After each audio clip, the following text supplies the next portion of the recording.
Hi hello ನಮಸ್ತೆ friends, welcome back to my channel. So ಒಂದು short video ಮಾಡ್ತಾ ಇದ್ದೀನಿ. ಏನಂದರೆ French fries, frozen French fries ಅಂದರೆ ಯಾರಿಗೆ ತಾನೇ ಇಷ್ಟ ಆಗಲ್ಲ ಹೇಳಿ.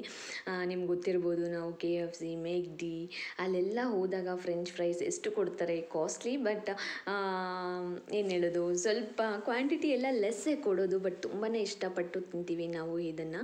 ಸೊ ಅದಕ್ಕೇ ಈಗ ಬನ್ನಿ ನಾನು ತೋರಿಸ್ತೀನಿ ಯಾವ ಥರ ಇರುತ್ತೆ ಫ್ರೋಝನ್ ಫ್ರೈಸ್ ಅಂತ ಹೇಳ್ಬಿಟ್ಟು. ಸೊ ಇದ್ರದ್ದು ಪ್ರೈಸ್ ಬಂದ್ಬಿಟ್ಟು 115.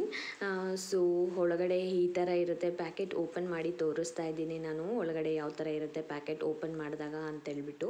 ಆ್ಯಂಡ್ ಇದ್ರದ್ದು ಇನ್ಸ್ಟ್ರಕ್ಷನ್ಸ್ ಬಂದುಬಿಟ್ಟು ಜಸ್ಟ್ ಡೀಪ್ ಫ್ರೈ ಮಾಡಬೇಕು 5 to 10 minutes ಅನ್ಕೋತೀನಿ. ಆ ಪ್ಯಾಕೆಟ್ ಮೇಲೇ ಮೆನ್ಷನ್ ಮಾಡಿರ್ತಾರೆ ಎಷ್ಟು ನಿಮಿಷ ನಾವು ಡೀಪ್ ಫ್ರೈ ಮಾಡಬೇಕು ಅಂತೇಳ್ಬಿಟ್ಟು. ಅಷ್ಟು ಡೀಪ್ ಫ್ರೈ ಮಾಡಿ ಎತ್ತದ ಮೇಲೆ ಸ್ವಲ್ಪ ಸಾಲ್ಟ್ ಉದುರಿಸಿದ್ರೆ ಮುಗೀತು.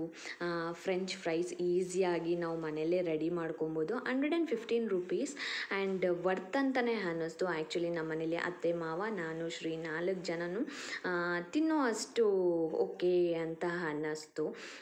ಸೊ ನೀವು ಸಹ ಟ್ರೈ ಮಾಡಿ. ನಾನು ಆ್ಯಕ್ಚುಲಿ ಚೆನ್ನಾಗಿರೋದಿಲ್ಲ ಅಂತ ಅಂದ್ಕೊಂಡಿದ್ದೆ, ಬಟ್ ಸೂಪರಾಗಿತ್ತು. ಸೊ ಇದೊಂಥರ ರಿವ್ಯೂ ವಿಡಿಯೋ ಥರ ಮಾಡಿದ್ದೆ. ಸೊ ಈ ವಿಡಿಯೋ ಏನಾದ್ರು ನಿಮ್ಗೆ ಇಷ್ಟ ಆಗಿದೆ ಪ್ಲೀಸ್ ಲೈಕ್ ಮಾಡಿ, ಶೇರ್ ಮಾಡಿ, ಕಮೆಂಟ್ ಮಾಡಿ.